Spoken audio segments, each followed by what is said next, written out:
And thank you, Secretary Carter and General Dunford, for appearing in front of our committee today and for your service to our country.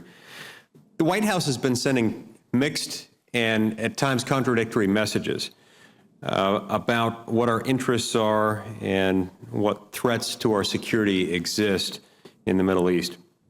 Many Americans are understandably coming to find our current strategy somewhat reminiscent of the old Warren Zevon song, since the president's reaction it seems to be to send in lawyers, guns, and money whenever and wherever a crisis breaks out. The situation in the Middle East is a very complicated problem for our current posture, but it's certainly not historically aberrational. For more than 100 years, this region has been dominated by either external powers or internal authoritarians who have destroyed cultural institutions and disrupted the natural development of societies.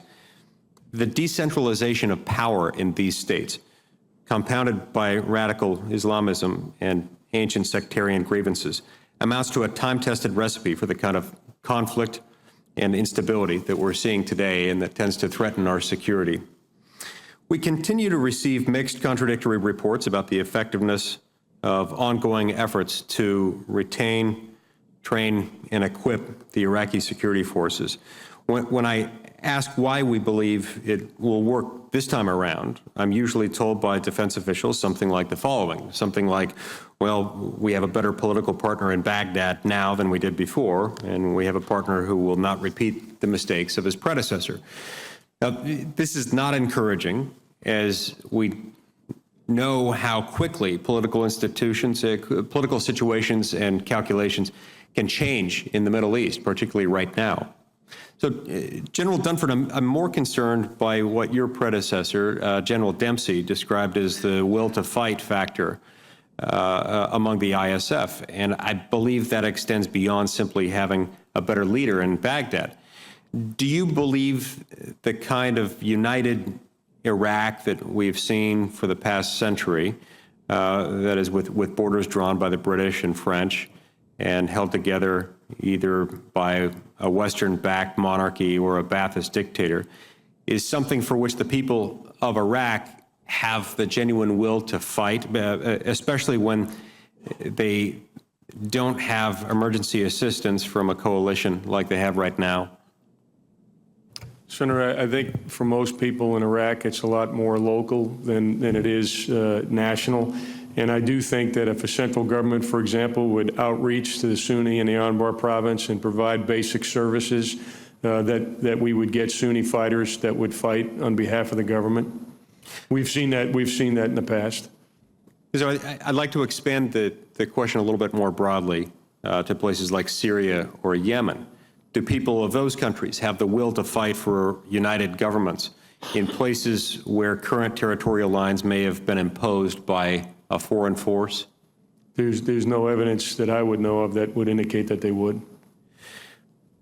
Unfortunately, I think that we're looking too hard for an easy answer or a simple answer to some of these complicated questions. And I encourage my colleagues and the American people to thoughtfully consider options in the Middle East before continuing down paths that I believe may lead to mission creep and to an indefinite U.S. military presence to prop up weak and sort of artificially created states designated around unsustainable boundaries. Now, the Department of Defense's Syria Train and Equip program failed. It failed by a long shot to find and train the level of fighters desired under the vetting requirements established by Congress and the White House. Congress put these requirements in place because we were very concerned about who would be using U.S. assistance and for what purposes they would be using it. Secretary Carter, does the failure of this program indicate to you that the viable ground force we desire for Syria simply does not exist within the parameters that the American taxpayer may be willing to support? Well, I was disappointed in it as well, but I don't draw that conclusion. There are forces in Syria willing to fight ISIL and capable of fighting ISIL. We talked about the Syrian Kurds as an example of that, the so-called Syrian Arab Coalition, And in the new train and equip effort that we described today, we will look to identify and then support capable and motivated forces on Syrian territory that are willing to take on ISIL. We've identified some of them already, and the new approach is to enable them, train them, and equip them rather than trying to create such forces anew, which was the previous approach. And I do understand why that approach was taken, and you're right. It was authorized by this committee last December, and I understand the considerations that went into that. I have concluded, and the president concluded, that that approach wasn't working the way that it was conceived of a year ago, and that's precisely why we've changed the approach.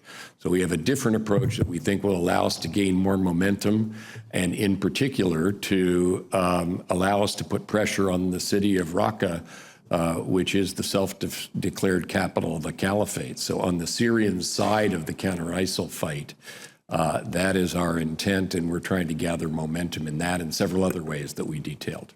Okay, thank you. I see my time's expired, Mr. Chairman. On behalf of Chairman Kane.